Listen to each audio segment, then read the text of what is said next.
আগে আপনাকে কি দিতে হবে? হাত ধুতে হবে। হাত দিতে হবে। এই হাত ধোয়ার অভ্যাসটা, মুখ ধোয়ার অভ্যাসটা, পা পরিষ্কারের অভ্যাসটা, ছোট্ট ছোট্ট যে বাবারা রয়েছে, ছাত্ররা রয়েছে, আমাদের সবচেয়ে বড় শিক্ষা প্রতিষ্ঠান হলো আমাদের পরিবার। প্রত্যেকটা শিশুর পরিবার সবচেয়ে বড় নিজের শিক্ষা পরিবার। প্রতিষ্ঠান। সবচেয়ে বড় শিক্ষা প্রতিষ্ঠান কি? নিজের পরিবার। পরিবারের মধ্যে যে সমস্ত ভালো ভালো শব্দগুলো মা বাবার কাছ থেকে সন্তানরা শুনবে, ওগুলো সন্তানরা বাইরে বলবে, ঠিক না? ঠিক। মা বাবার কাছ থেকে সন্তানরা যদি খারাপ কোনো আচরণ, খারাপ কোনো বৈশিষ্ট্য, খারাপ মন্দ কোনো শব্দ শুনে, ওই শব্দগুলো, খারাপ আচরণ, খারাপ বৈশিষ্ট্যটা তার কর্মের মাধ্যমে বাইরের লোকের কাছে প্রকাশিত হবে। জোর ঠিক কিনা? এই জন্য আমরা যদি আদর্শ নাগরিক বানাতে চাই, আদর্শ নাগরিক হতে চাই, কে হতে চাই? আদর্শ নাগরিক গড়ে তুলতে চাই, আমাদের শিশুদেরকে তাদেরকে পরিবার থেকে সুশিক্ষা দেওয়া, পরিবার থেকে সুশিক্ষা দেওয়া। ফজরের নামাজ পড়তে আপনি বলে যে আপনার স্ত্রী ঘুম থেকে উঠে না, ওরকম অনেক আছে না?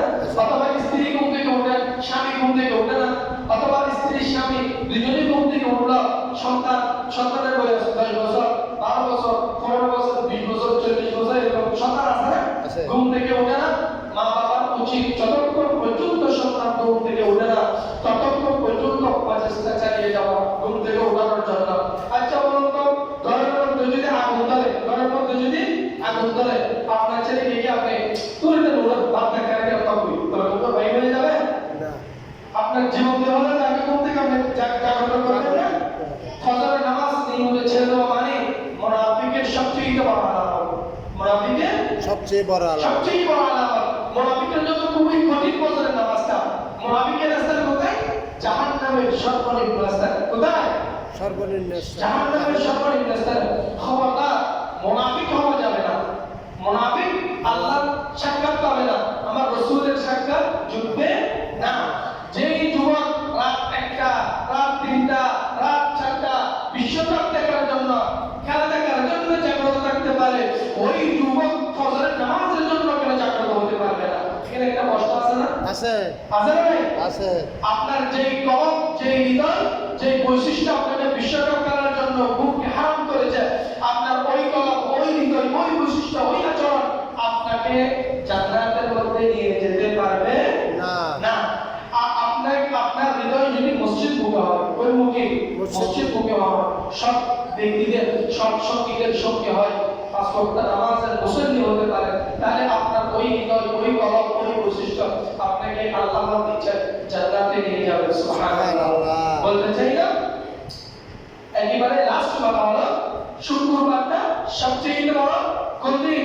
শুক্রবার। বরকতময় দিন, কল্যাণময় দিন।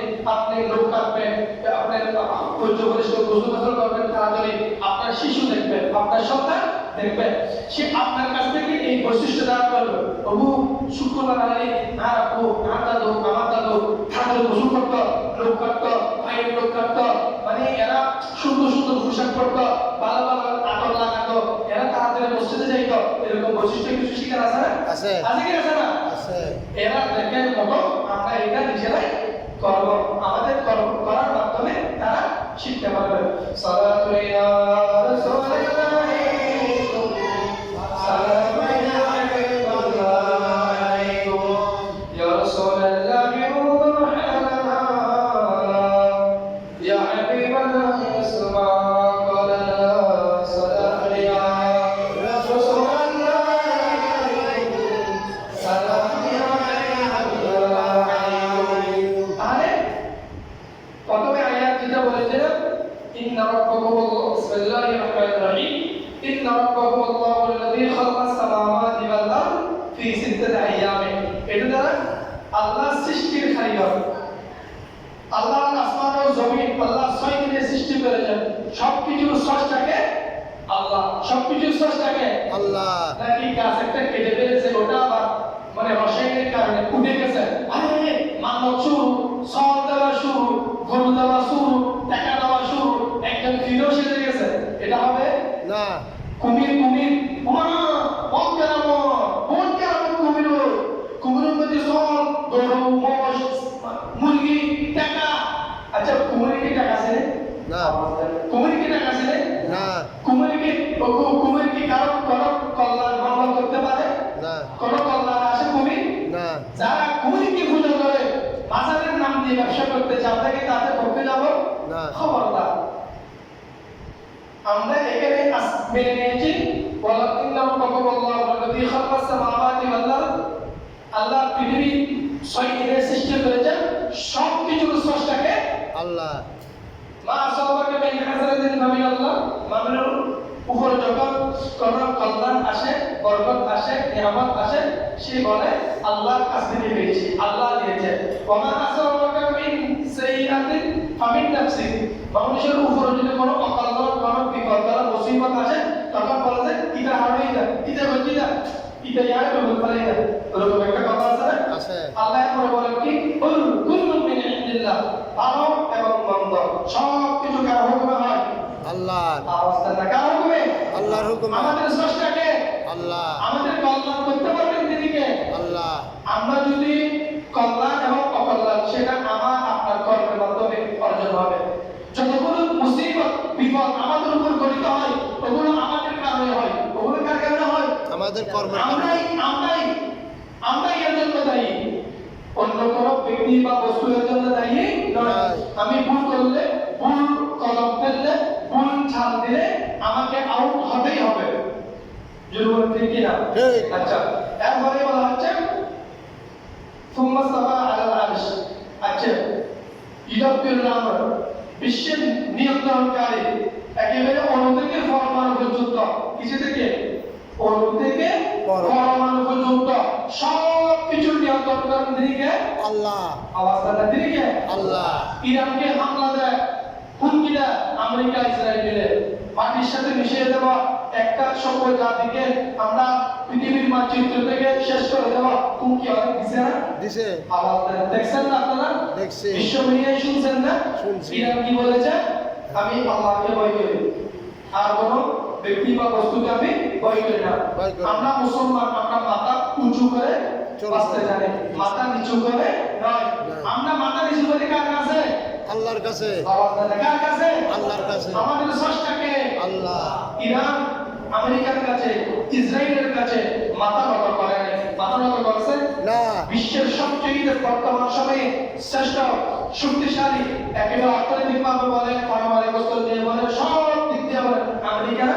আমেরিকা। আমেরিকা না? আমেরিকা। আমেরিকার সাথে এত চোখে চোখ রাঙিয়ে, চোখে চোখ চোখ রাঙিয়ে কথা বলার এই সাহস ইরান ভাই কোথা থেকে? আল্লাহর পক্ষ থেকে। কার পক্ষ থেকে? আল্লাহর পক্ষ থেকে। আচ্ছা, এরপরে বলা হচ্ছে শাফায়াত বা সুপারিশকারী কে? আল্লাহ। শাফায়াতকারী হচ্ছেন আমার রাসূল, সুপারিশকারী হচ্ছেন আমার রাসূল। আল্লাহর অনুমতি ক্রমে তিনি বান্দার উম্মতের জন্য সুপারিশ করবেন। কার অনুমতি ক্রমে? আল্লাহর অনুমতি। আল্লাহর অনুমতি ক্রমে। মা মিন শাফিঈন ইল্লা মিন বা'দি ইذনিহি, আল্লাহর অনুমতি ক্রমে তিনি কি করবেন? সুপারিশ করবেন। যেহেতু তিনি একমাত্র সৃষ্টিকর্তা, পরিচালক, তার ঘোষণা এবং দাসত্ব আমাদের মেনে নিতে হবে।